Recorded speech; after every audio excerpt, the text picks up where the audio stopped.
He thought he was raising an heir, but he was watering hatred. From the outside, this looks like a mafia betrayal story, but from a distance it becomes something darker. A cycle of violence disguised as family. A father gambles away his daughter because addiction has hollowed him out. A crime lord steps in, not as a savior, but as a man who understands power well enough to weaponize protection. And in the center stands a woman who was treated like collateral, only to become the one person sharp enough to expose the corruption infecting the entire empire. This is not just about betrayal, it is about how broken men create the very force that destroys them. All right, so check this out. The night her deadbeat dad decides to use her as his final poker chip. The room goes so quiet you could hear the cards whispering. She's just come from the gym, still in a gray t-shirt with her hair all messed up. A shady service elevator has dropped her into this absolute den of wolves. A room full of guys too rich to shout and too lethal to need to. The air is a nasty mix of old money, whiskey, and pure fear. Green lamps cast a glow over one single table, where two armed goons are standing guard. And at the head of it all sits Sergio Lombardi, the guy whose name is the very pulse of Las Vegas. Sergio's web was tangled all over the city.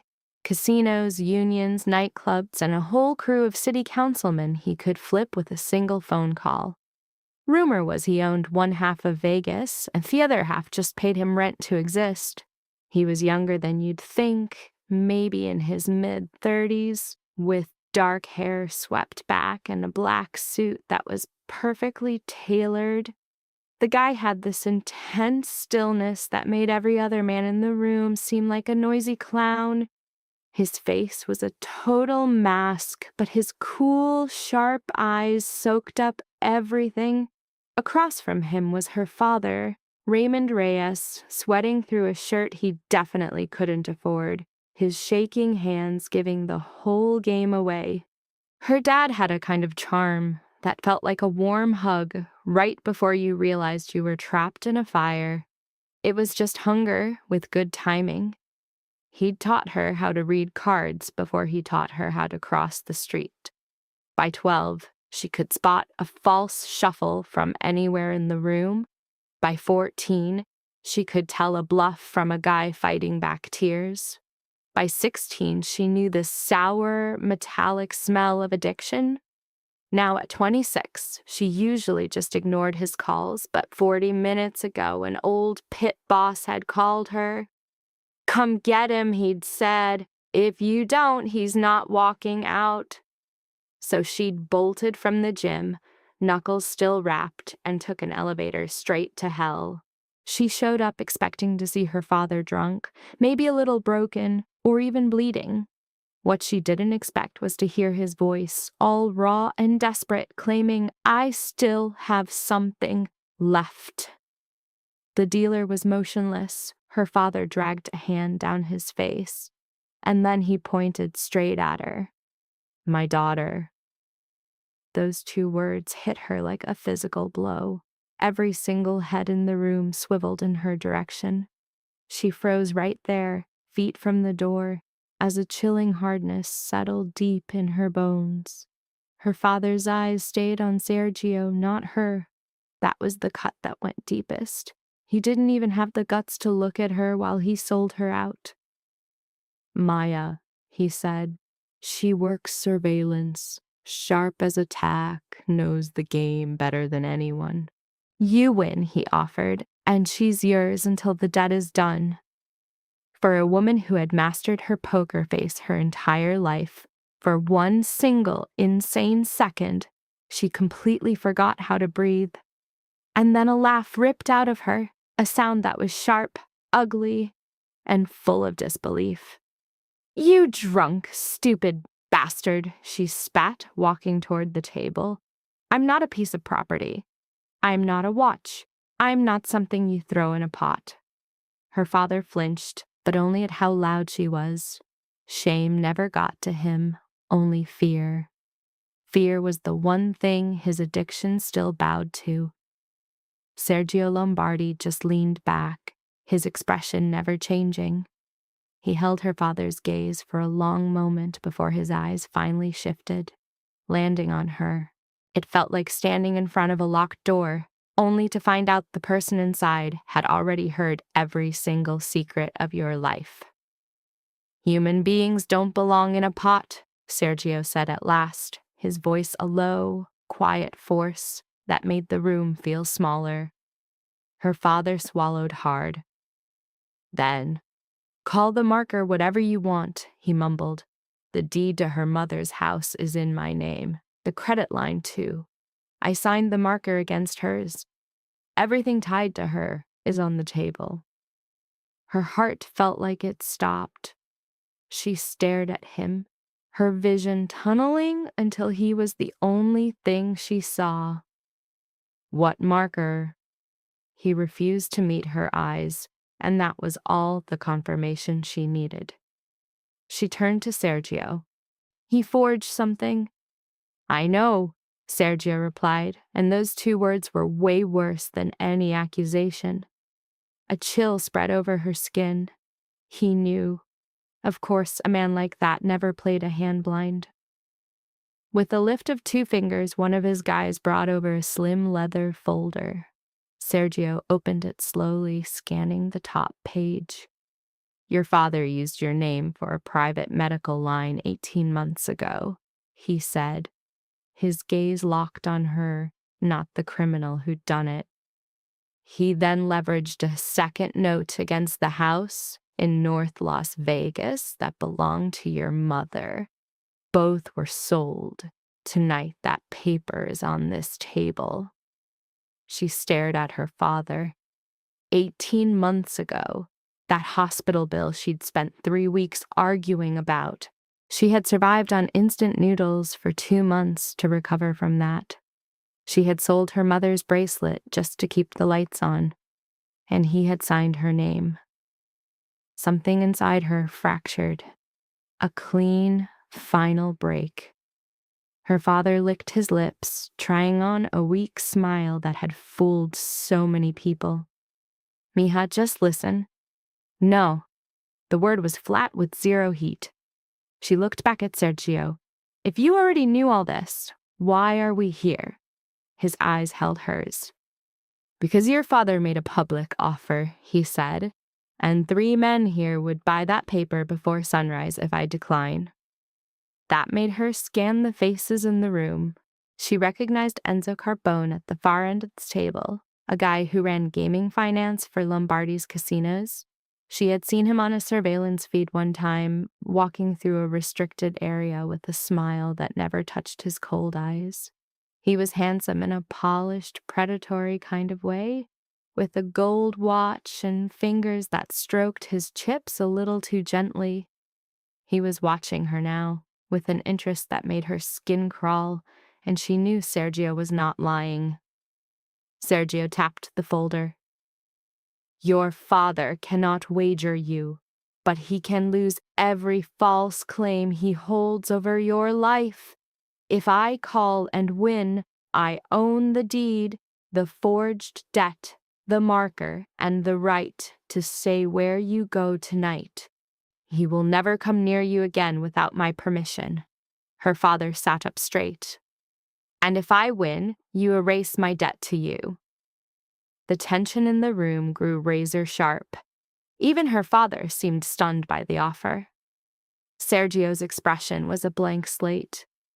"I don't repeat my terms, Raymond." Her father glanced at his chips, then at her, then back at Sergio.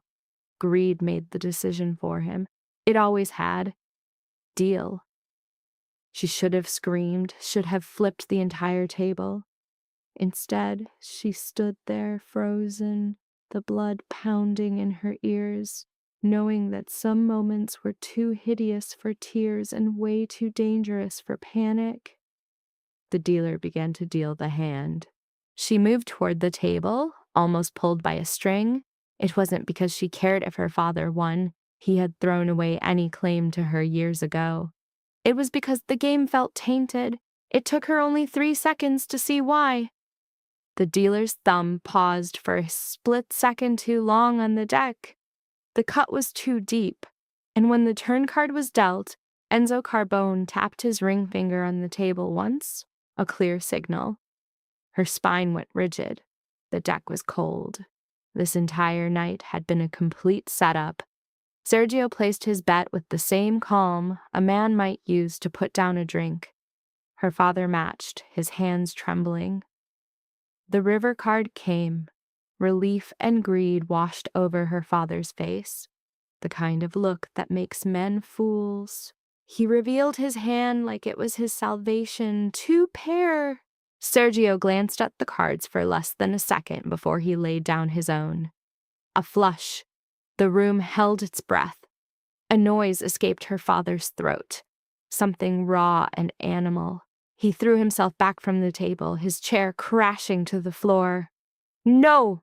he hissed. "No, that's not right." "It is," she said, the words just falling out of her mouth. Every eye in the room turned to her. She stepped forward, pointing at the cards on the table. The deal was dirty. Enzo Carbone's lips curved into a very slow, smug smile.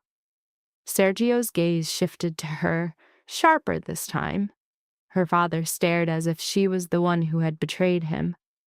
A man tries to sell his own daughter and gets offended when she finally snaps. "The house doesn't argue with the river," an older player muttered.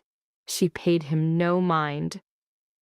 The dealer dragged on the cut, and the burn card sat high. Somebody set that deck. Enzo spread a hand wide. "Are you accusing the room, sweetheart?" She looked him dead in the eye.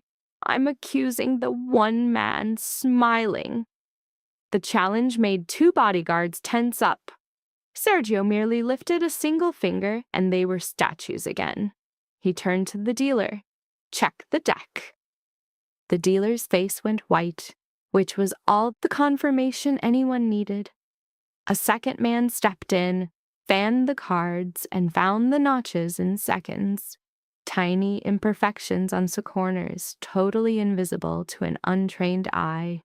The whole vibe in the room flipped, getting way worse than just loud. It was that dead quiet you get when dangerous dudes are figuring out who's gonna eat a bullet first. Her dad, deep in a drunken panic, was clueless. He'd almost walked straight into a wood chipper, but she wasn't. That card hand was never about him winning. It was a setup to bust Sergio Lombardi at a rigged table with a room full of witnesses, and she'd just screamed it from the rooftops. Enzo Carbone's smirk evaporated. Then Sergio stood up. She'd been around powerful guys her whole life. Guys who thought cash could rewrite physics. None of them moved like Sergio Lombardi. He stood, buttoned his jacket, and the room temperature just plunged by 20 degrees. He looked from the marked cards to Enzo and then to my father. His eyes finally landed on me. "You saw it from the doorway." That wasn't a question, it was a fact. "Yes." "Good." That was all it took. He nodded to 2 guys by the wall.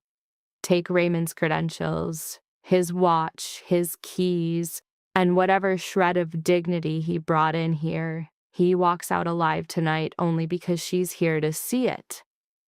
And in that moment, my dad lunged at me, at Sergio, at some ghost of the life his addiction was screaming he still deserved. He didn't get far. One of Sergio's men dropped him to the floor with a move so smooth you barely clocked it as violence. I took a step back on pure instinct. My father was choking on the carpet, the stink of rage and cheap whiskey rolling off him. "Maya," he yelled, "you will not leave with him." I looked down at the mess on the floor. For one brutal second, I was 8 again, holding a plastic spelling bee trophy, waiting on the apartment steps for a man who swore he'd be there. Then I was 11, watching him hawk my bike for card money. Then 17, realizing my mom died with less pain relief than she needed because he'd skimmed the emergency cash on the way to the hospital. I'd been burying him in pieces my whole life. This was just the first night his body had to lie in the grave. "I don't leave with you," I shot back. Sergio's eyes stayed on me a second too long, completely unreadable. Then he gave a sharp nod to the door behind him. "You're coming with me now." I didn't move. Why? Because the game was a trap. Your father was the bait, and the clowns who set this up aren't finished with you. Across the room, the spot where Enzo Carbone was standing was now totally empty. Well, that answered that. I bent down, snagged something off the carpet near some spilled chips, and pocketed it. A single ace, its corner chipped, the proof. I stood tall and faced down the most feared man in town. A separate room, I told him. A separate lock. No one puts a hand on me unless I say so. I need to see every piece of paper with my name on it tonight. And if you screw with me even once, I'm gone. A flicker of something crossed Sergio's face. Not humor, but maybe recognition. Done. I walked out behind him, my heart pounding against my ribs so hard I thought they'd crack. The private office over the poker floor was bigger than my entire house and had a coldness the room downstairs couldn't touch. Glass walls looked out over the strip like Las Vegas was some toy city, lit up for guys like Sergio Lombardi to stare at when they couldn't sleep. Veronica Hale, his lawyer, was there with 3 binders and a tablet. She was in her 40s, sharp as a tack, and radiated the vibe of a woman who could nuke a mayor's career in one phone call and still make her dinner reservation. She slid the documents across the table. I sat down and started reading. By page 3, I felt sick. My father had tied my name to a private medical debt, then to a property loan on the small house my own mother had left me. Both were just legal enough to stick, just dirty enough to wreck my life, and funneled through a maze of shell companies meant to trap me in court for years if I fought back. I closed the folder softly. When were you going to tell me? The question was for all of them, and none of them. No later than tomorrow morning, Veronica said. A dry, humorless laugh escaped my lips. How very considerate. Sergio was by the window, hands in his pockets, looking down at the city like it was just an expensive problem. Your father did not find my table by chance, he said. My head snapped up to look at him. He turned to face me. Someone needed a game held in public, someone needed an audience, and someone was betting on me to fly off the handle when a drunken loser put his own daughter on the table. Enzo? I avoid making accusations until I have solid proof. That was all the confirmation I needed. I pulled the ace from my pocket and laid it on the desk. Veronica was the first to lean in. Where did this come from? On the floor by the chips after the last hand. Sergio came over, picked up the card, and angled it to the light. And there it was, a tiny tear near the corner, almost invisible. His eyes shot up to meet mine. You see the board more quickly than most. It's what happens when you're raised by swindlers. Veronica carefully sealed the card in an evidence bag. Sergio watched me for a beat too long before he spoke. These are your options. 1, you leave now, and by sunrise, Carbone's people will file a claim on the house, freeze your accounts, and make a very good case to some very bad men that you stole marked evidence from a private game. 2, you stay under my protection for 30 days. You help me find the traitors in my own house, and when it's done, every debt with your name on it gets wiped. I crossed my arms. Protection? I repeated. Isn't that what guys in your line of work call being a prisoner when you want to sound polite? No. The denial was so fast, so final, it was freaky. I held his stare. He didn't flinch. Then define the terms. You'll have a room no one can enter without you saying so. You'll have a phone. You will get a salary since this will be your job. You will have complete access to the documents about you. You will have security, because tonight a half-dozen guys saw your father try to bet you, and then saw you expose a rigged game. That makes you an asset to my enemies and a liability for my friends." The brutal honesty of it was way more shocking than any lie he could have told. I glanced at Veronica. "And if I agree, I will need copies of everything, digital and hard copy." "Done," she confirmed. I turned back to Sergio. "And if I refuse?" He didn't so much as blink. "Then I will still stop Carbone from taking you tonight, but tomorrow will get a lot more complicated." And there it was, not a threat, just a cold, hard fact. I hated how much I'd learned to depend on facts. I slumped back in the chair, suddenly wiped out. 30 days, I said, not 31. 30! And I pick what I work on? You'll work on what's important. That's not what I asked. The corner of his mouth twitched. You'd barely see it. You will have a say, a separate room. You already agreed to that. I'm repeating it so you understand I'm serious. I understood the first time. The way he said that made my heart stutter. I shoved the feeling down. Fine, I agreed. 30 days? Then I walk away with my home, my name, and my life back. Sergio tipped his head. Valentina will take you to your room. The woman who walked in was tall, her face scarred, and she had a stillness that only comes from surviving dangerous men and their messed up orders. Valentina Russo sized me up, her eyes clocking the tape under my cuffs the way I stood on the balls of my feet, and she gave the smallest nod. It wasn't friendly, it was an assessment. I respected that way, more than some fake welcome. As she led me to the elevator, I stopped and looked back at Sergio. One last thing. He waited. If I catch anyone in this place saying, "You won me in a card game," I will personally break their nose. For the first time, something that looked like real amusement flashed across his face. If you hear that rumor, you'll have to get in line.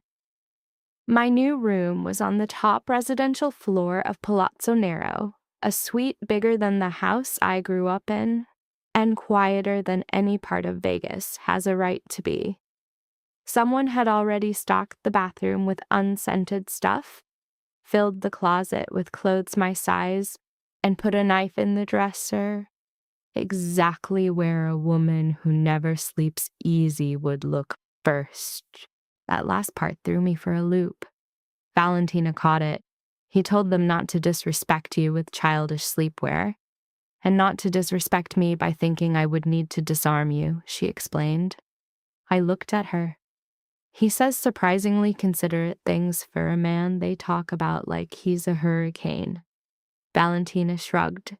Even storms have their own predictable patterns. Then she left. I let the shower run until it was ice cold and stood under it long after the grime of sweat, smoke, and the poker room was gone. I wrapped myself in a hotel robe I could never afford and sat on the edge of the bed, pressing my mother's silver ring into my palm until the empty ache inside me turned into something solid I could stand. I did not cry. So our girl is running on pure, uncut rage. No tears, no fear, just fumes. It's like 3 a.m, and she's staring out at the Vegas Strip, this river of fire built on lies and bad bets. She knows the city wasn't founded on luck. It was built on hunger. Guys show up thinking they're the main character, then leave with empty pockets and secrets that'll follow them home. She gets it. Her old man taught her how to spot desperation wearing a mask of confidence. That's when she hears a quiet knock on the suite door. Her hand snaps to the knife she's holding, pure instinct. But it's just Valentina's voice on the other side. "And before you try to stab me," she says, her face a total blank when the door opens, "you already had your hand on it." Then she just turns and leaves. Savage. Our girl gets maybe 2 hours of sleep. By 8 o'clock the next morning, she's deep inside Palazzo Nero's command center. Armed with black coffee, she's facing a wall of monitors the size of a studio apartment. Forget saints. This city worships its cameras. They see everything, and in Vegas, every lie gets its close-up in high def.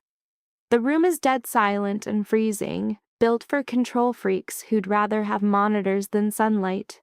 Rows of analysts are zoned in, headsets on, catching details no normal person would ever see. And here's the messed up part. She instantly feels at home.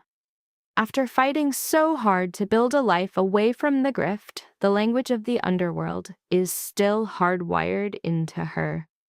Valentina stands next to her as she rewinds last night's footage. After almost 20 minutes of silence, Valentina finally speaks. "You've done this before." "Monarch Queen on Fremont," she answers flatly. "The Knightsbridge. Not the big leagues, just drunks, fake chips, and dudes who think counting cards is a personality."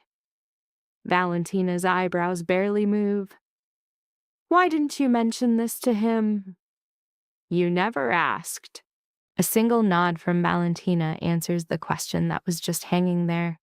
They played the footage again, slowed way down. The dealer's thumb slips. The deck cut is all wrong.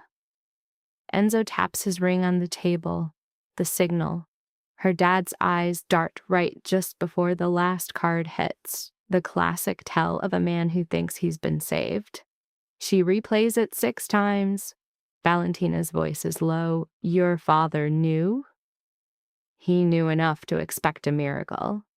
Would he sacrifice you to save himself?" The question was meant to hurt, but she feels absolutely nothing. He already did. And just like that, any pity in the room dies. By noon, she has 3 facts pinned to the board. The deck was cold, and it was rigged on site. Enzo Carbone gave the signal, a move that required access to the private room's secure card supply. In the entire Palazzo Nero, only 6 people had that level of clearance. Enzo was one, obviously. The other 5 were either loyal to Sergio, owed him big time, or were relics from his father's crew. It was a tangled mess. At 1 in the afternoon, Sergio himself walks into the surveillance room. Nobody jumps up, that's not his style, but the whole vibe shifts. Keyboards stop clacking. Guys sit up straighter. Sergio walks right up to her. No bodyguards, no wasted time. "What do you have?" Not "how are you?" Not "did you sleep?" And weirdly, she respects him for it. "Your game was compromised from the inside," she says. "All business." The deck was stacked before it hit the table. Enzo gave the signal. My father thought that hand was his salvation. Sergio's eyes scanned the board. "Supposed to." "Whoever planned this wanted a spectacle," she explains. "They wanted you to lose huge, or for my father to die just as publicly, maybe both." He studies frame-by-frame breakdown without saying a word. Then he asks, "And why use Raymond?" "Because he's desperate, familiar, and a fool. Guys like that are easy to lead. They mistake a setup for an opportunity." At that, Sergio's gaze snaps right to her. "What? You talk like you've buried people." She meets his stare head on. "I buried my mother." "Does that count?" Something flashes in his eyes. Gone before she can name it. "Continue." So she does. They work straight through the afternoon. She maps out everything: chip movements, late-night debts, cash transactions across all of Sergio's casinos. She finds phantom losses popping up in different accounts, small enough to ignore, but big enough to matter. Someone wasn't just fixing card games, they were using them as a smokescreen for a massive heist. As the sky turns orange, she connects the dots from the phantom money to a pair of loading docks and a low-key club off Sahara called the Velvet Room. Sergio is right behind her, reading over her shoulder. He smells faintly of clean linen, leather, and expensive smoke, the kind that never sticks because he's not the one smoking. "You found this in a single day?" he asks. "You hired the right daughter of the wrong man." He's quiet for a second. Then, "Eat something." Her first instinct is to tell him to go to hell. But then she feels how empty her stomach is. Like magic, Valentina appears with a takeout container. She looks from Valentina to Sergio. This place is unsettling. For the first time, Valentina smirks. "You'll fit right in." 3 nights later, she saves Sergio Lombardi's life way before she decides if she even likes the guy. From the outside, the Velvet Room is nothing special. A faded gold sign and dark windows. But inside, it was a world of velvet seats and backroom deals.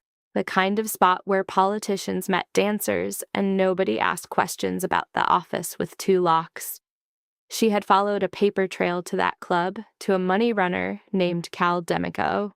She's dressed in black slacks and a tailored jacket, but she's wearing armor made of pure steel, silently mapping out her escape routes. Cal shows up 15 minutes late. She catches his reflection in the mirror behind the bar first. "That's him," she murmurs. Sergio doesn't even turn his head. "Left or right pocket?" "Inner jacket." He's holding tension in his left shoulder, too. He's armed. Sergio moves like he's just checking out the place, drifting toward a back hallway. She follows. Valentina splits off to the right. Rafe stays put.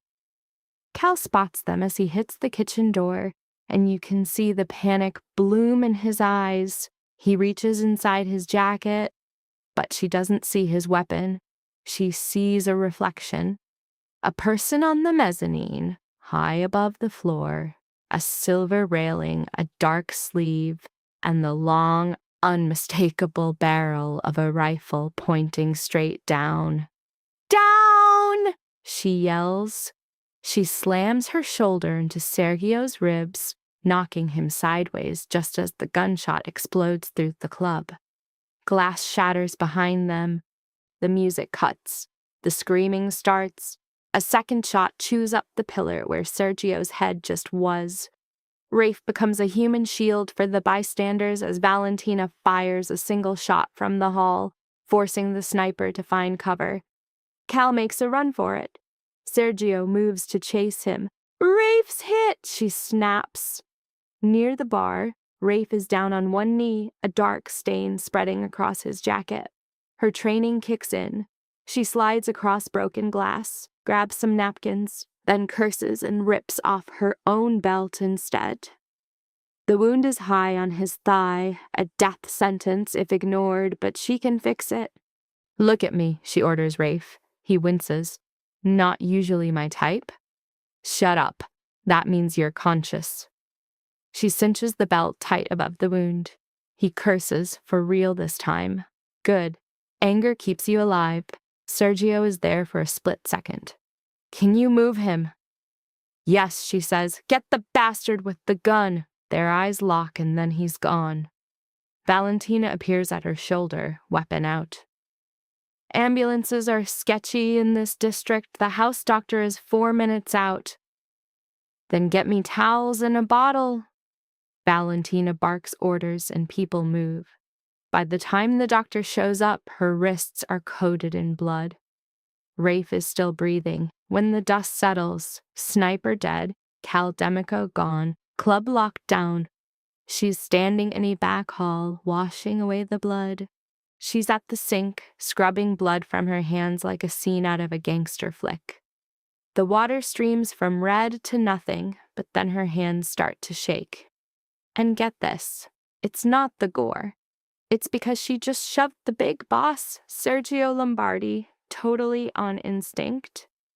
For a split second, seeing that rifle pointed at him, felt way too personal, and she was not vibing with that at all. The door creaks open. She doesn't even flinch. "You moved me before the trigger pull," Sergio states. The tap keeps running. "Yup." The reason? She clenches the sink, letting out a single bitter laugh. "Seriously? Now you're asking?" "It's the only time you get a straight answer." She kills the water and spins around. He's ditched the jacket. His white shirt's open at the neck, and there's a nasty smear of someone else's blood on his cuff. Up close, he loses that untouchable poker room aura. He seems tougher, somehow. More real, in a way powerful guys hate to be seen. "You want the truth," she snaps. "Because if you bit the dust tonight, this whole city goes nuts by dawn. Your enemies would gut everything you own, and I'd be caught in the crossfire." He just stares at her for a hot minute.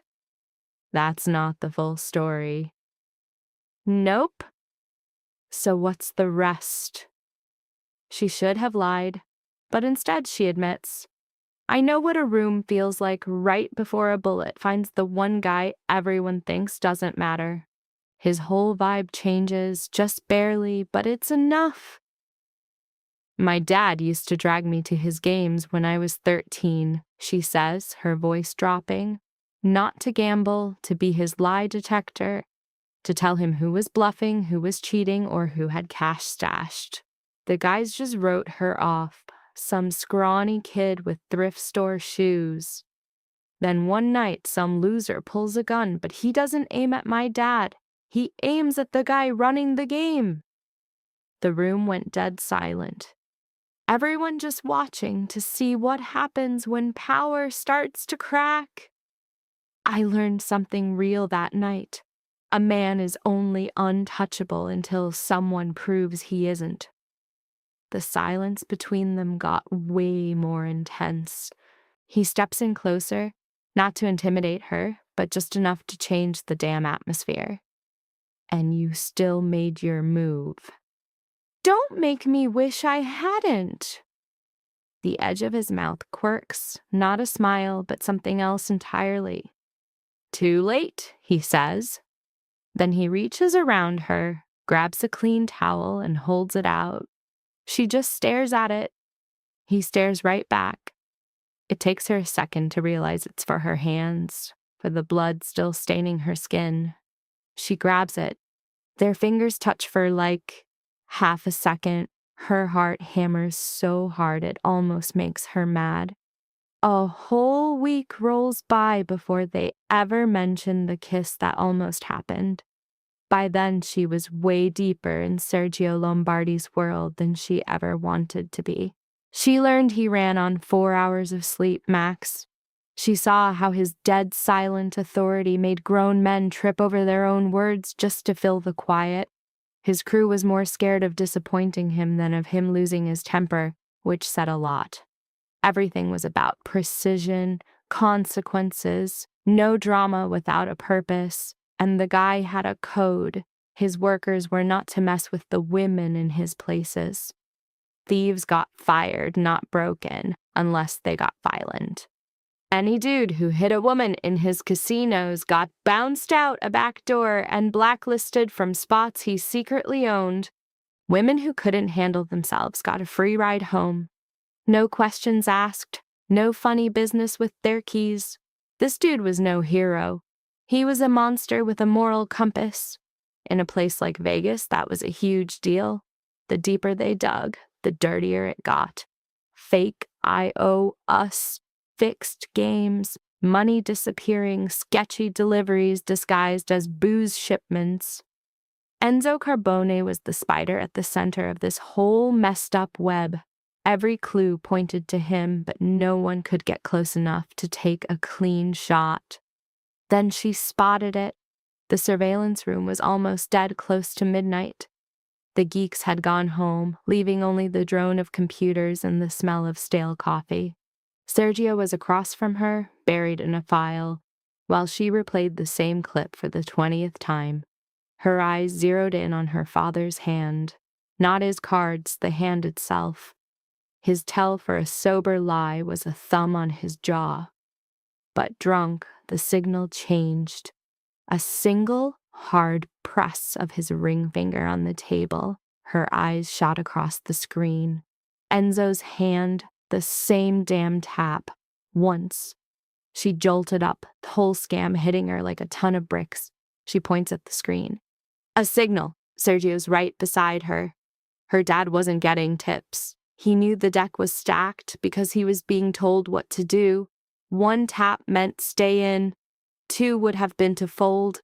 They were playing him for a fool, 1 step at a time. Sergio looms over her, his presence almost a physical heat. Enzo was using the exact same move. She pulls up a recording from 2 days before, a baccarat game at another joint. A dealer makes a move. Enzo walks by. The ring finger tap. A player makes a wild bet against insane odds and scores big. Clip after clip showed the exact same thing. Sergio watches it all go down before he speaks. He's signaling players on my floor. Not just players, she says, the ugly truth crashing down. You're dealers too. She falls back in her chair. This is bigger than skimming. He's building an army of indebted puppets who all think they just got lucky. And you caught it because your father taught you this little secret language. The reality of it was a bitter pill. Yeah. He just looks at her for a long moment. Useful guy, your father, he finally says, his voice cold as ice. The chair screeches as she whips around to face him. Watch it. His face snaps into focus, not with regret, but with intensity. He knew he'd hit a nerve. My father is a gutless coward who loved the tables more than he loved my mom, or even his own life. The only thing he ever taught me that was worth a damn was how to spot a liar before they even opened their mouth. The room went quiet. Sergio stood straighter. You're right, he admits. The agreement was a total shock. He could have argued her down.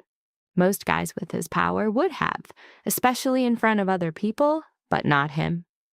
His respect almost stung more. She stood up, the room feeling way too small. I need air. Nobody stops her. She takes the private stairs to the rooftop deck and steps out into the desert night. A hot wind hits her, along with a view of Vegas that looked like some expensive, crazy dream. The Strip was a river of light below. The Bellagio fountains were putting on a show to make suckers forget their losses. Planes drifted across the sky. And beyond all the glitter, the desert just sat there, not giving a damn. Her hands gripped the railing as she tried to unclench her jaw. A minute later, the door opens again. Of course it does. Sergio steps onto the roof, closing it softly behind him. He keeps a respectful distance, which she definitely noticed. I don't apologize often, he says. She looks out at the city.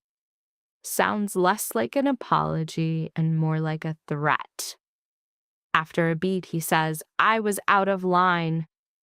The honesty was almost funny, but instead of laughing, she shot back, You think I owe him some kindness just because his weakness became my strength? No. His answer was quiet but solid. I think pain and purpose can live in the same person. It doesn't make them the same thing. His words shut her right up, because he was right, and she hated that he was. The wind whipped her hair around her face. She tucked it away and started talking.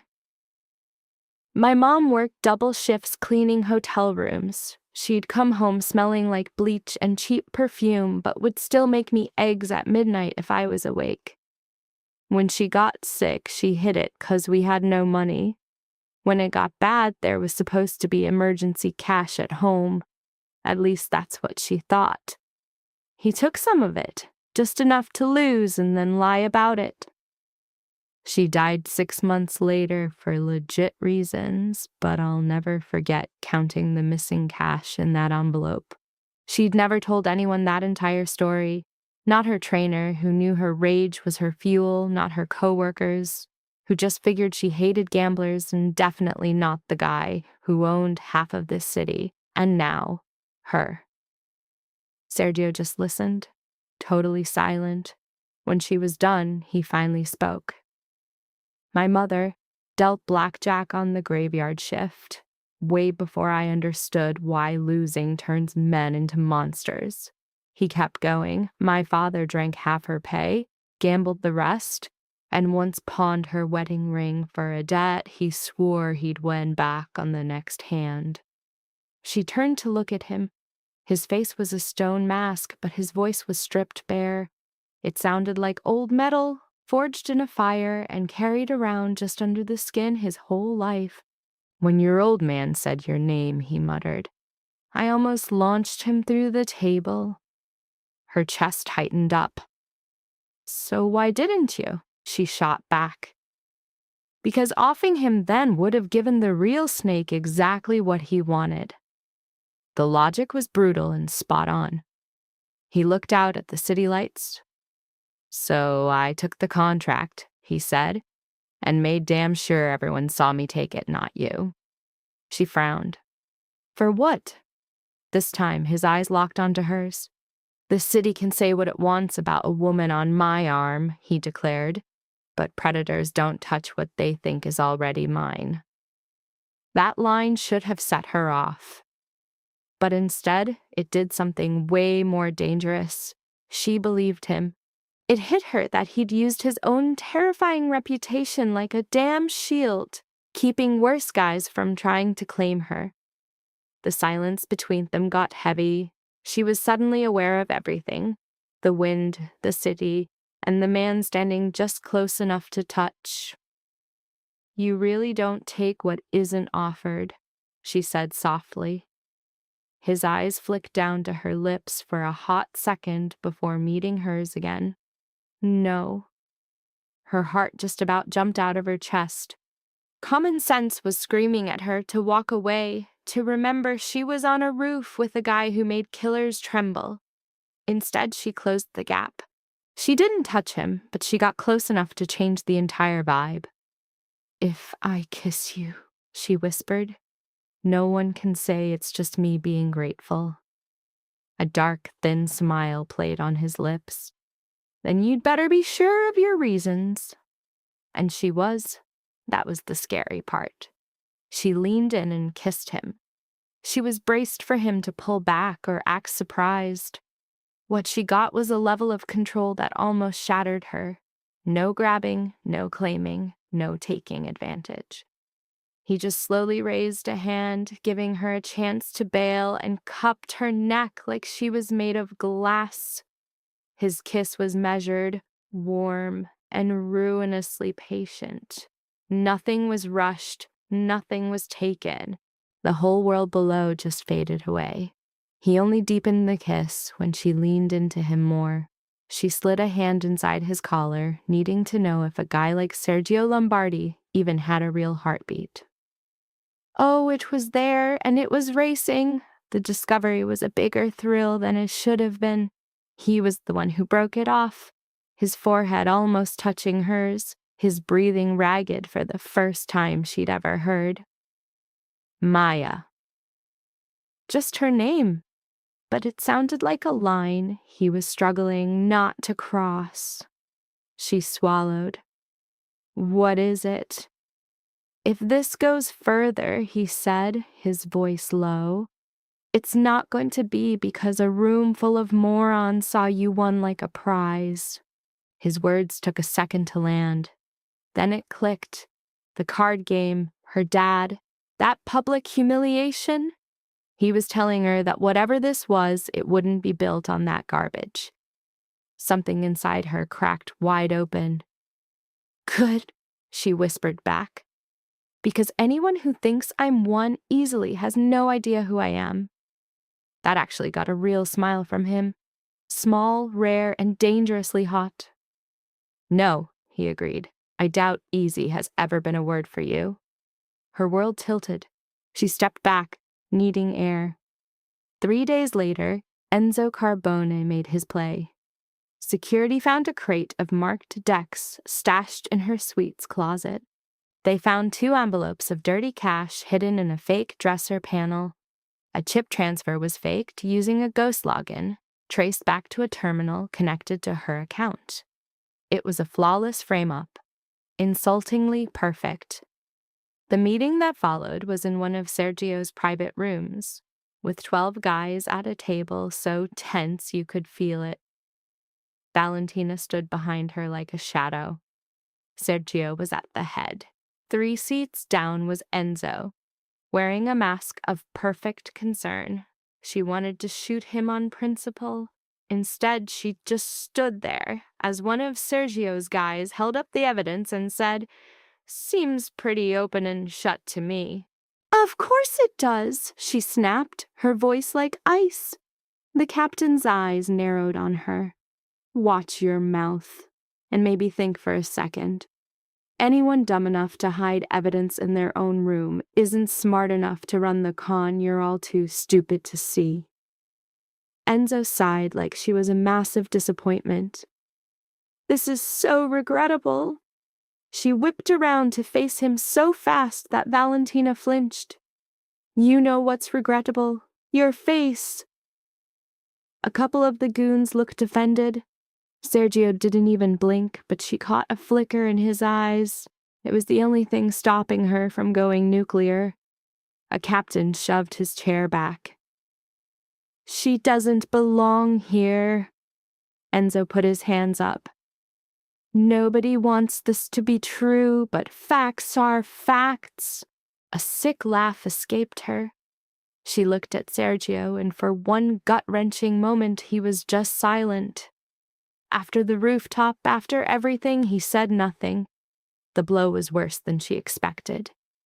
Then he stood up. The whole room shifted with his movement. "Maya stays under guard," he announced. "Restricted access. No calls, no contact until I figure out if this is a betrayal or if I'm being played." The floor dropped out from under her. She stared at him, but he wouldn't meet her eyes. That look away hurt more than any shouting match ever could. Valentina's touch on her arm was a soft warning.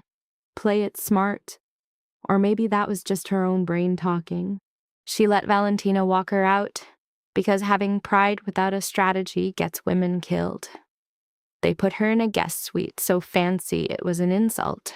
Locked from the outside, with 2 guards in the hall, no phone, and sealed windows.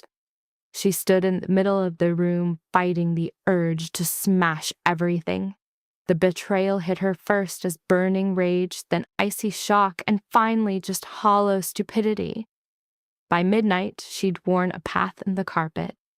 At 1 a.m, the door opened. Sergio walked in alone. The guard shut it behind him. She didn't budge. He just stood there, sleeves rolled up, looking more wrecked than she'd ever seen him. "Just say what you came to say," she told him, "and then get the hell out." He crossed the room and offered her the knife. She just looked from the blade to his face. "The room was bugged," he said quietly. "Half those guys at the table are being watched. Enzo had to see me doubt you. So did the others who are on the fence." She didn't take the knife. "Is that your excuse? To throw me to the wolves in public and then hand me my knife in private? Am I supposed to applaud?" His voice was flat. "No, it's my explanation. If I'd defended you without proof, Enzo would have vanished by morning, along with whatever he's planning." Clears throat. "This way, he thinks he's successfully turned us against each other." The rage inside her didn't go away, it just changed shape. "Complicated? That would have been useful info before you left me hanging out to dry like an idiot." "It was insane." She crossed her arms. "You don't get to hurt me for the greater good and call it a win just because you had a reason." For the first time, his composure finally broke, not with anger, but with raw frustration. You think I don't know that? The room went dead silent. His grip tightened on the knife before he set it on the table between them. I am trying to keep you alive and your name clean while some snake in my own house is taking out my people one by one. There are no clean moves left. That shut her up because it was true, and she was tired enough to hate the truth. He dragged a hand across his neck, his eyes locked on hers with an intensity worse than anger. Enzo moved fast after the frame upped. He said, He took your father from the rehab facility I put him in. She just stared. You had him where? He'd have been dead in 48 hours on the street. Don't mistake that for me being sentimental. Do you know where he is? Not yet. Her chest seized up, not because she missed her dad, but because addicts make for very convenient corpses. Sergio pulled a folded note from his pocket. It had one line, Bring the ace, come alone. Midnight tomorrow, Old Star Motel. Her fingers crumpled the paper. He knows I have it. Either he guessed or somebody talked. She looked up at Sergio. You want me to just sit here while you set up an ambush. I want you to not walk into one. She should have just said yes. Instead, she said, That's my father. And that is Enzo Carbone. They stared at each other across a room that felt way too small and way too crowded. Then quieter, he said, Don't go without me. The way he said it almost broke her. It wasn't an order. It was a plea he hated making. She was the one who looked away first. That should have been her answer. It wasn't. The Old Star Motel was on the edge of town, where Vegas goes to die. A graveyard of busted neon signs and cracked pavement. So she went in alone. You knew she would. Grief makes people do crazy things that look like bravery from far away, especially when it's your dad in the crossfire. And let's be real, Enzo was right. She wanted intel way more than she wanted to follow the rules. She ditches her car 2 blocks out, slips through a back alley, and slides through a busted door. She's geared up too. The ace is strapped under her ribs. A knife is on her thigh, and a burner phone is sitting dead silent in her pocket. She ditched her real phone, thinking Sergio couldn't track her without the chip Valentina swore she'd sew into her jacket, a threat Maya totally blew off. Turns out, Valentina wasn't playing. Room 11's light is on, and there's her dad tied to a chair. He looks like he's aged 10 years in a week, with dried blood under his nose, a swollen eye, and his wrists rubbed raw. The second he sees her, shame just floods his face. Maya, but she freezes, cutting him off cold. The room stinks of mold, old smoke, and failure. Nope, she snaps. You don't get to say my name. He struggles to swallow. I had no clue he'd push it this far. Which he? She fires back. He lets out a broken laugh. That's the problem, right? So many guys to pick from. She just stands there, waiting for the truth. He shuts his eyes, then opens them with that weird clarity guys get when they've run out of lies. Enzo came to me 2 months ago, said he'd wipe my debts if I played the idiot at a few games for him. He said if things went bad, my only job was to bring you in. A chilling cold washes over her. He was part of the trap. You see too much, her dad whispers. Always have. He remembered you from when you were just a kid. He said if you saw the pattern, he'd know his next move. Pure, silent fury rips through her. So you sold my eyes. His head drops. I was so sure Lombardi would never take that bet. And there it is. The rotten truth. It wasn't just that he'd put her on the table, it was that he completely misread his opponent. You were wrong. He looks up, and for a horrible second she sees the dad she used to wait for, the guy who'd buy her soda on his wins and call her his lucky star. I know, he chokes out. Mija, I know. She steps closer, not to forgive him, but to make sure he hears every single word.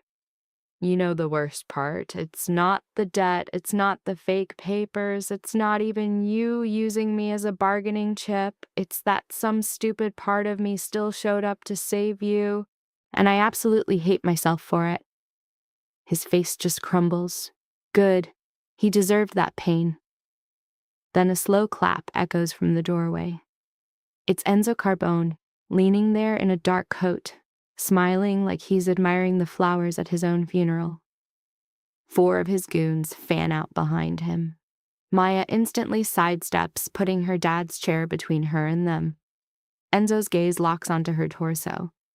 You brought it. Smart. He laughs softly. Still the clever one, the viper in a nice suit. His smile gets sharper. See? This is why I wanted you. Most people are blind to the con. You always saw it. She keeps her breathing steady. He takes one slow step into the room. Give me the ace, I let him go. Her dad makes a strangled noise. Don't! Enzo ignores him. It's just a card, Maya. It is never just a card. His face shows he gets it, almost like he's proud of her. Then he sighs. Too bad. His men move forward. So does she. She slams the light switch. Pitch black. A gun fires. Her dad screams. She's already dropping, kicking this chair into the first guy she senses, and then ramming her shoulder into the second guy's knee so hard she hears it pop. He shrieks. She's up in a flash, knife in hand, and slices an arm reaching for her.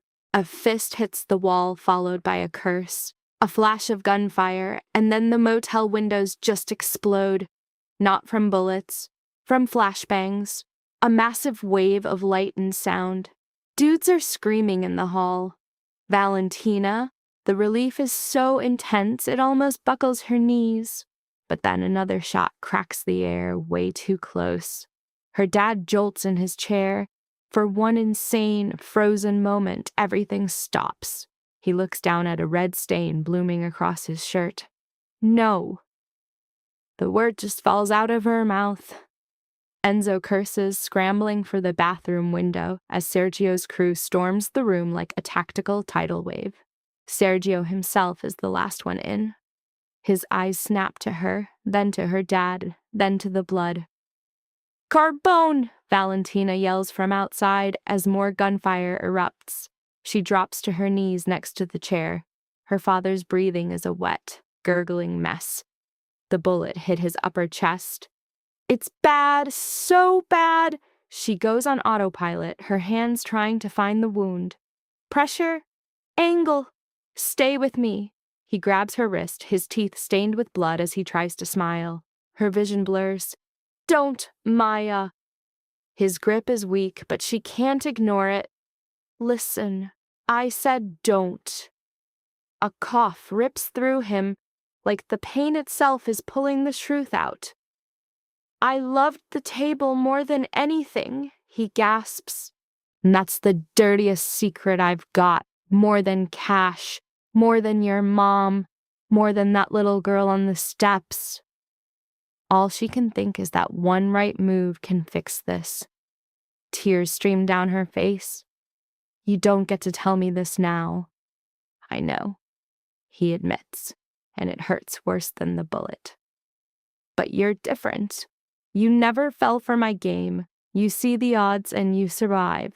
Bet on yourself for once, Mija, not on guys like me. His hand goes limp. She grabs it back. His eyes drift past her to Sergio, who's already moving on. Enzo's still out there, and guys like him never get just one problem at a time. Then her father's eyes lock on hers. Really see her for maybe the first time in years. I'm sorry, he whispers. And just like that, he was gone. She has no memory of screaming. Valentina said she never did. She just went dead silent.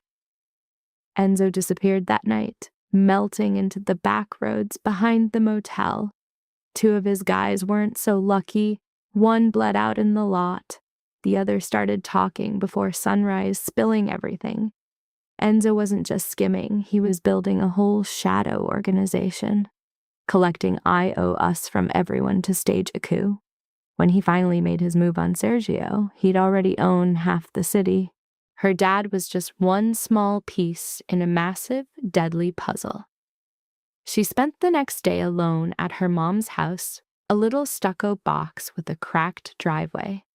The porch light was still crooked, a reminder of a next weekend that would never happen.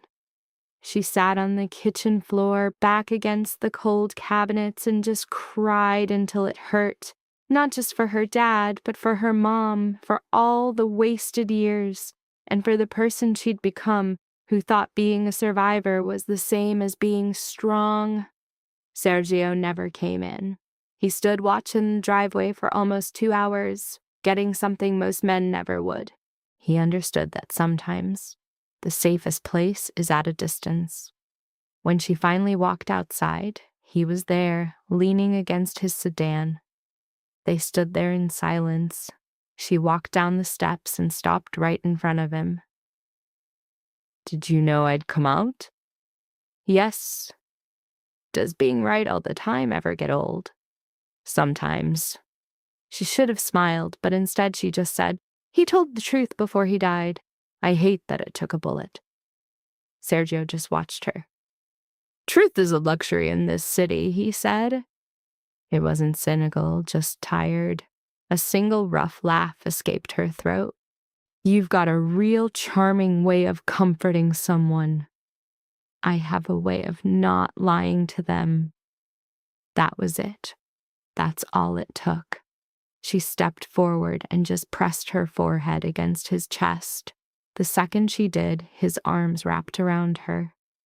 They weren't tight or controlling. They were just there, a solid, unwavering anchor, and she completely fell apart right there in the cracked driveway as the sound of Vegas traffic disappeared. He didn't say it would be okay. He didn't judge her dad. He just held her until she could breathe again. When she finally pulled back, he wiped away a tear with his knuckle. "Come back with me," he said. I locked eyes with him. "To the tower or to the war?" "Yes." The reply was so typically Sergio, I actually laughed. And with that sound, my grief finally cracked, letting something new in. I wasn't scared to go back anymore, not to his fortress, and definitely not to him. "I'm finished playing games designed by other men," I told him. His eyes went sharp. "Good," he shot back, "because we wrap this up in 3 days." He laid out the entire strategy that night, from a private lounge high above the casino floor, as the city gambled on below, clueless that its most lethal players were about to go all in on one final bloody hand. Enzo had his stage all set, a high roller charity game at the Crescent Ballroom. It was one of Sergio's own joints, filled with commissioners, investors, and Vegas old money. Public enough to look legit, private enough to stage a takeover.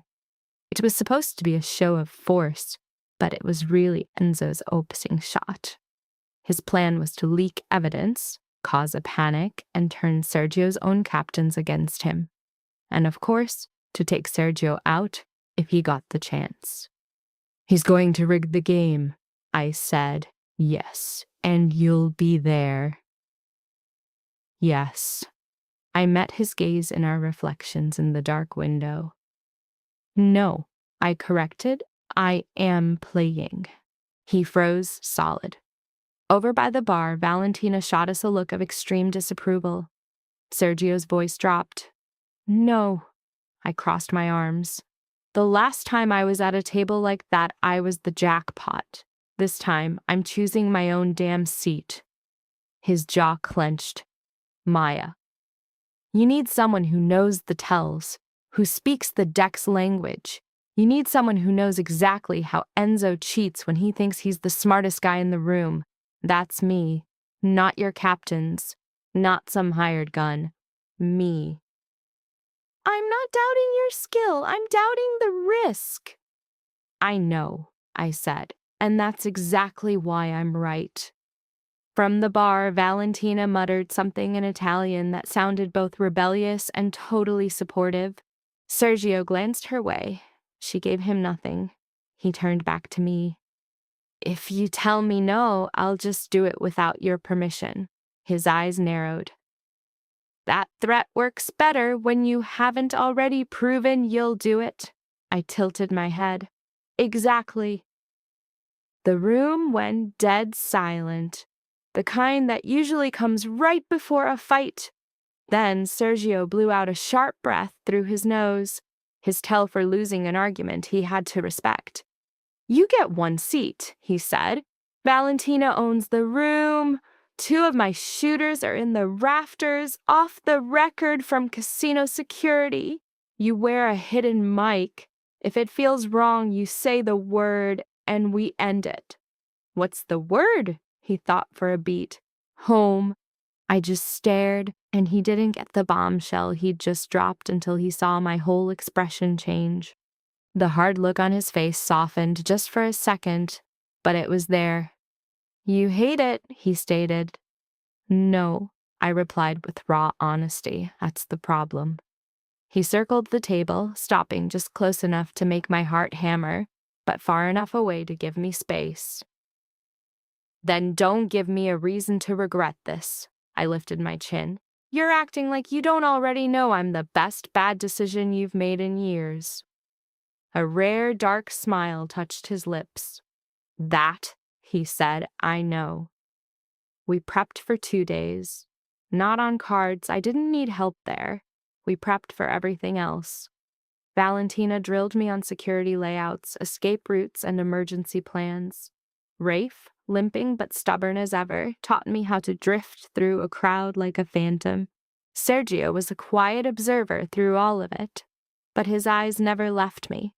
He was always watching. On the second night, long after the ballroom was locked down, I found him standing alone in the empty high-limit room where my nightmare started. The poker table was under a single soft lamp, a perfect deck at its center. He stood on the exact spot he had that night my father bet my life. I walked in, closing the door behind me. Are you planning to burn the table as a symbolic gesture? I asked. Or is that for tomorrow? He glanced over. I was considering new felt. I almost smiled. Her eyes drifted to the empty spot where her father's chair had been. A sharp, phantom pain shot through her, and Sergio saw it. He said nothing, just slid into the chair closest to him, not at the head of the table, but on its side.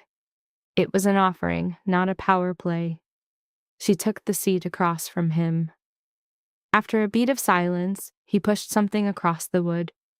It was their original folded agreement. Her name, her father's forgeries, his mark, and Sergio's. She looked him in the eye. When this is over, he said quietly, it turns to ash. Why now?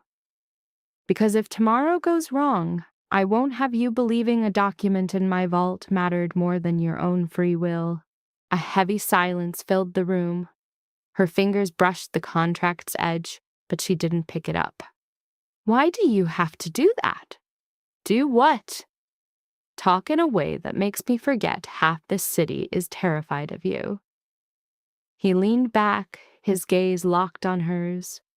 The half that listens is the half I value.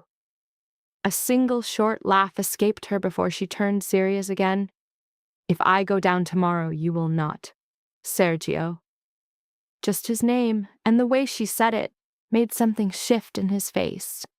Her voice was steady. If that happens, you need to know this.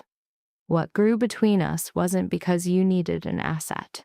It was because you never treated me like a prize to be won. He didn't move a muscle. not even a blink. So she went on, because for the first time, the truth felt free. I can't guess what we are after, Enzo. Maybe nothing. Or maybe one moment of peace in our crazy worlds, but I know it's real. That's all I know. For a long moment, all the hardened armor seemed to fall away from Sergio Lombardi. He stood, walked around the table, and stopped by her chair, holding out his hand. A simple offer. She took it and stood up. He lifted her hand, turned it over, and pressed his lips to the soft skin of her wrist, right over her pulse. When he looked up, the frost in his eyes had melted. "If tomorrow ends badly," he said softly, "I will set this city on fire before they take you." Her breath hitched. "That is incredibly unhealthy." "Yes." A helpless, real smile touched her lips. "So are you." The Crescent Ballroom was a gilded cage dripping with light, a world of crystal, pale flowers, and velvet ropes, where dealers moved like ghosts and politicians ignored the bookies beside them. Investors faked laughs at bad jokes because money makes everyone polite. It was all shiny, expensive, and hollow. A perfect reflection of Vegas. She wore black, not a gown to be admired, but a suit made for a fight. Her hair was pulled back tight, her mother's ring a cold weight on her finger.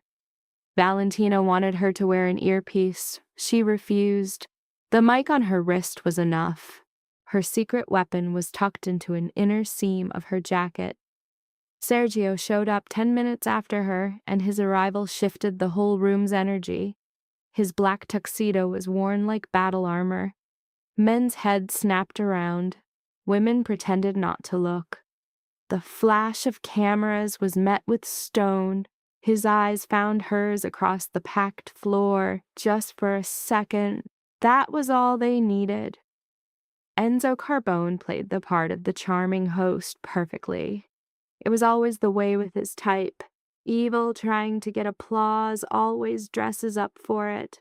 He moved between tables, shaking hands and charming officials, dripping venom into his words without spilling a drop. The last game started at 9:30. She took the empty seat at Sergio's right as the crowd went silent. When the announcer said her name, it sounded out of place. A low buzz went through the audience. A few knew the whispers. The girl from that card game, the one Lombardi supposedly owned now. She let the rumors buzz.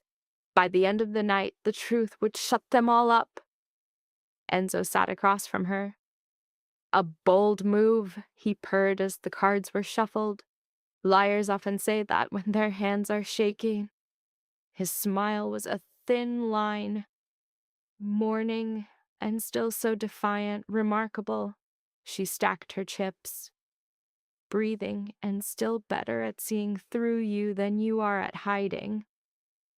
The first hands went exactly as she knew they would. Enzo was playing by the book. The dealer was too smooth, his movements too perfect, a stage performance of fairness for the audience. That itself was a tell. Real pros don't need to act innocent, they just deal. She threw away 2 small pots, one another, and folded a strong hand just to watch the table. From 2 tables over, a gaming official was watching. A couple of Sergio's men were by the far wall, faking a chat about donations. Valentina moved through the crowd like a phantom in steel and heels. On the 7th hand, she saw it. Not in the dealer's hands, but in the discard tray. The wear on the edges of the burnt cards didn't match the deck being used. A subtle difference in how they were stored or the age of the sealant. The plan was to swap in a rigged deck once the pot was massive. Her face was a stone-cold mask. Sergio hadn't even played yet. He was watching, she was watching.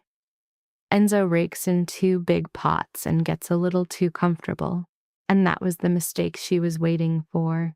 Dudes always think being quiet means being weak. On hand 10, she's dealt 2 queens. Enzo flinches when he sees her bet. Then the dealer's thumb hangs on the deck just a split second too long. That's it. The tell. The turn card was real. The river card was gonna be the fake. She knew it an instant before it happened. Hold! Her voice cracked like a whip, and half the room jumped.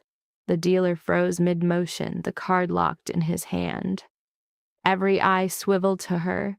Sergio didn't even twitch. A tiny smirk played on Enzo's mouth. We have a problem? Something.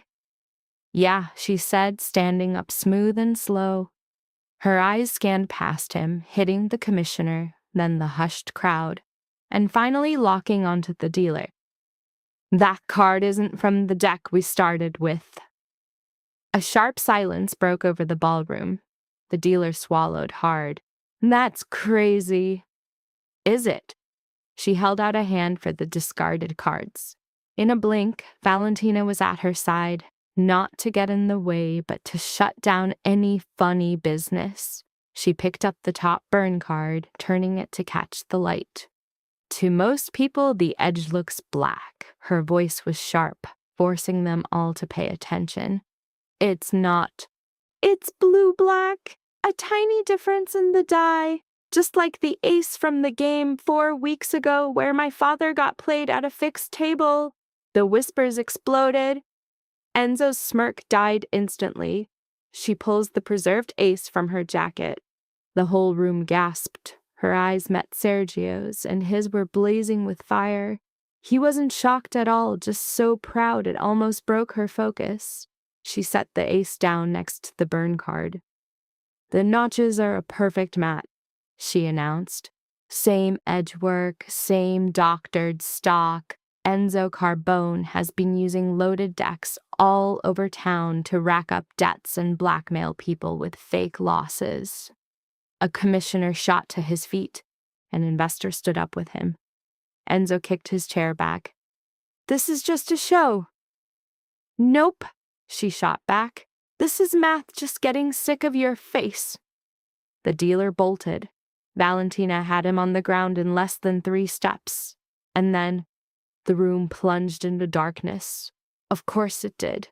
The blackout and the screams hit the same time. She hit the floor out of pure instinct. A gunshot exploded, then another, and in the middle of the chaos, Sergio's voice, a deep command. Lock this room down! Red emergency lights started flashing. People were scrambling. Guards were yelling.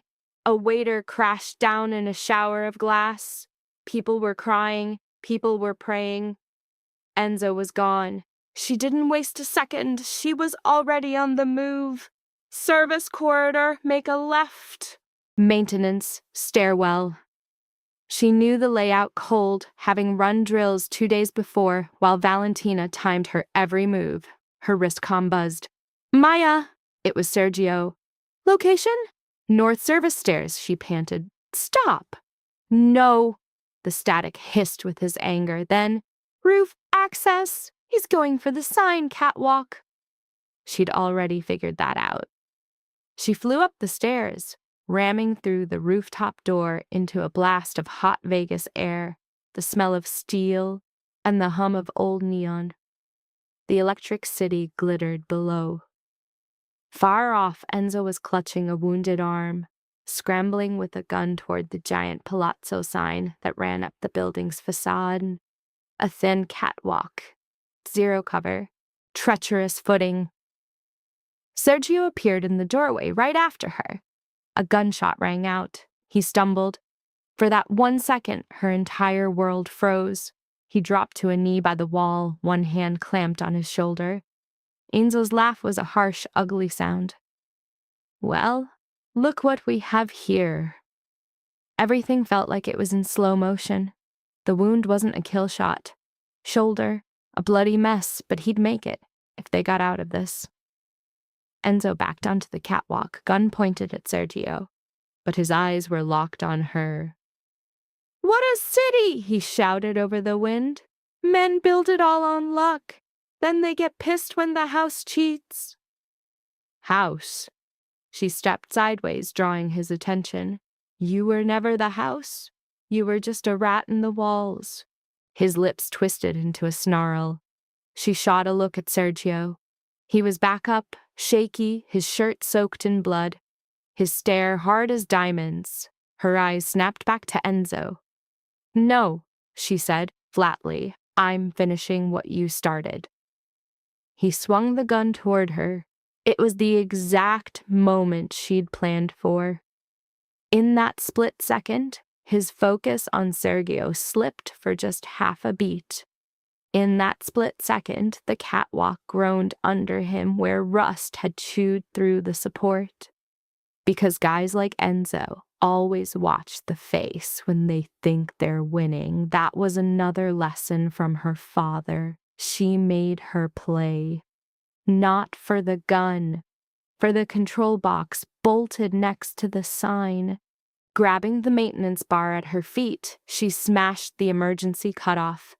The huge palazzo sign died. The world was swallowed by blackness. Enzo fired blind, the bullet sparking on metal. She hit him, a low, brutal tackle, her shoulder driving into his gut with force taught by a coach who used words a lady should never repeat. She used every last one. The gun clattered onto the catwalk. Enzo's hand grabbed her jacket as they crashed against the railing. For a horrifying second, there was just wind, metal, and the endless pit of city lights below. His elbow slammed her ribs, pain flashed behind her eyes. She rammed the bar up under his chin, powered by all the fury she'd stored since her father said her name like it was just another debt. His grip loosened. She tore away from him. As he dove for the gun, Sergio fired. The sound ripped through the wind and the dark.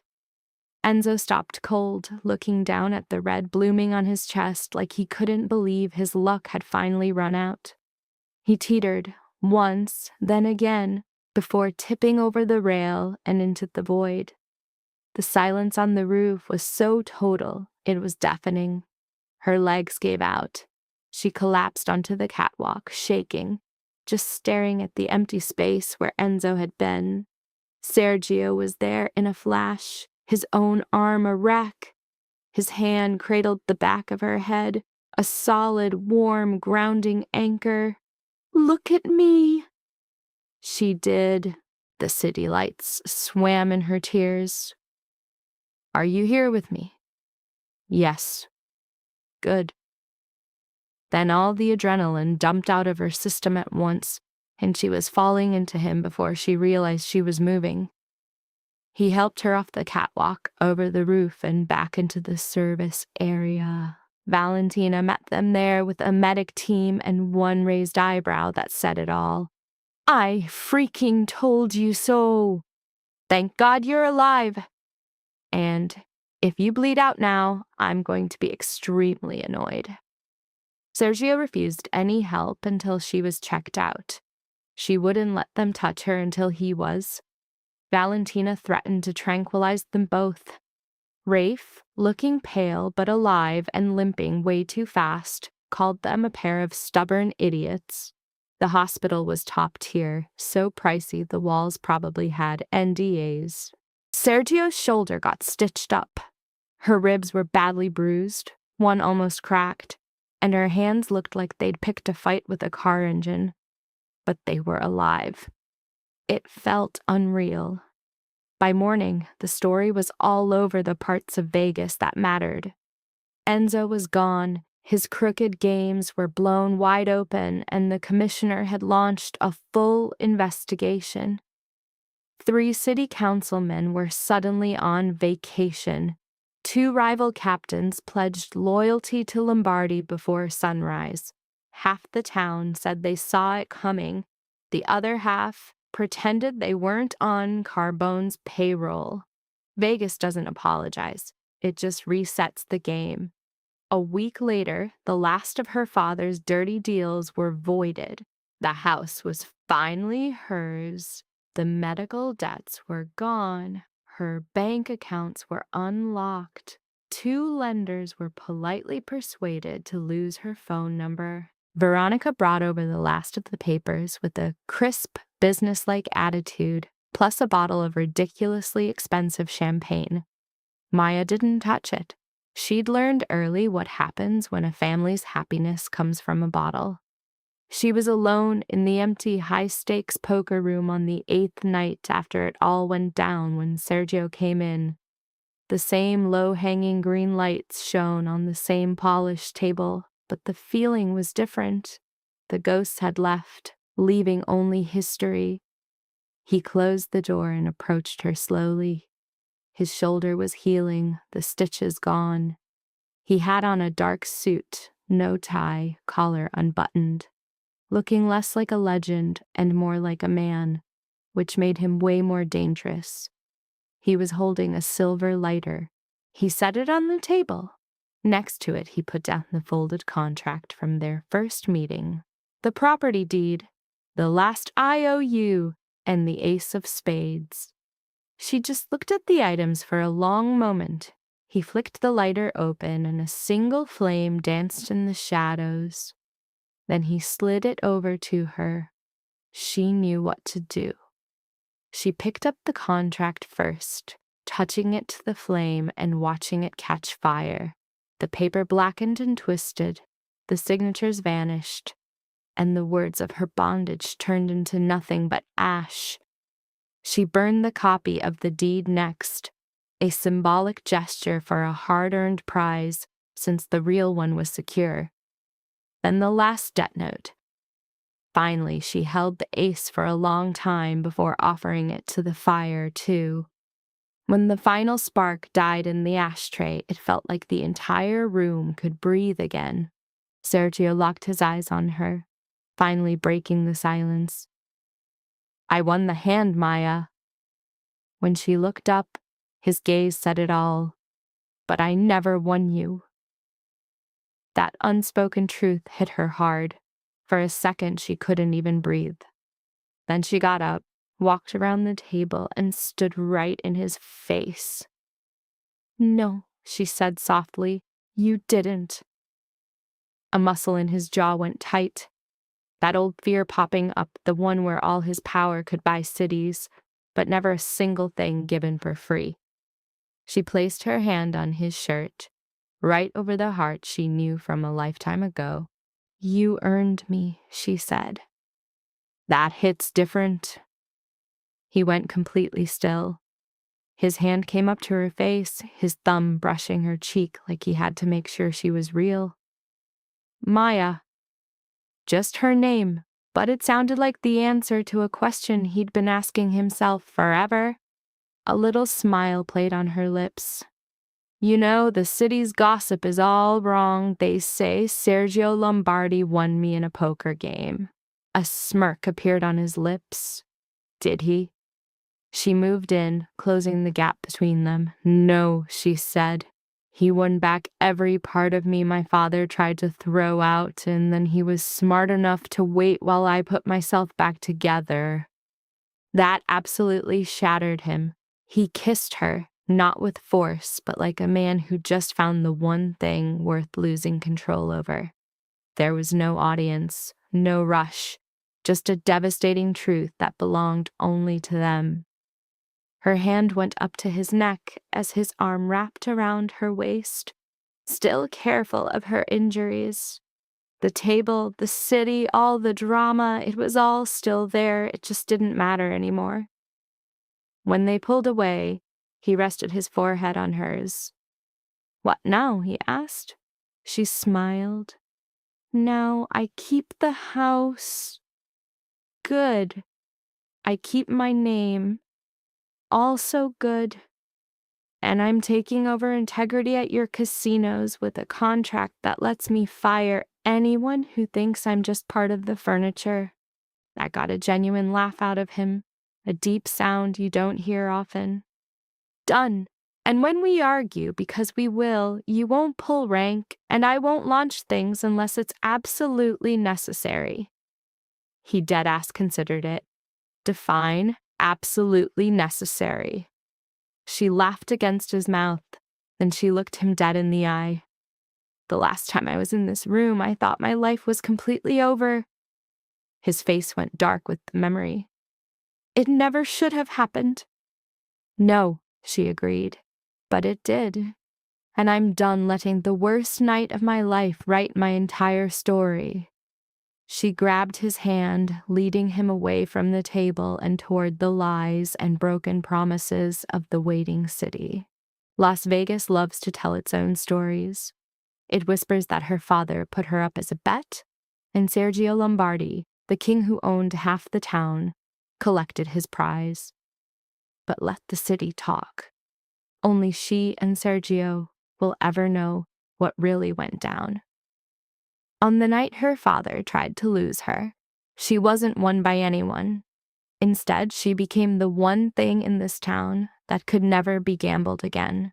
Life lesson: violence often begins long before the gunshot. It begins in the home, in silence, in the normalization of harm. From a distance, Maya's story appears to be a crime drama about poker tables, mafia politics, and revenge. But under that surface lies a more unsettling truth. The most formative violence in her life did not begin with Sergio Lombardi's world. It began in the domestic orbit of a father whose addiction taught her year after year that love could coexist with exploitation. In that sense, the casino is not merely a setting. It is a metaphor. It externalizes what Maya has known since childhood: that some people only understand relationships through leverage, risk, and loss. Her father does not simply betray her in one shocking gesture. He represents the cycle of violence in its most mundane form. He keeps choosing appetite over accountability, self-preservation over care, fantasy over repair. He is a man who mistakes one lucky hand for redemption, even while burning down everyone around him. This is why his final act feels so monstrous. He does not invent the betrayal that night. He completes it. The poker table merely makes visible a pattern that had always existed. And what makes Maya compelling is that she does not emerge from this cycle as a saint. She emerges as someone hyper-vigilant, guarded, and emotionally disciplined to the point of isolation. That is realistic.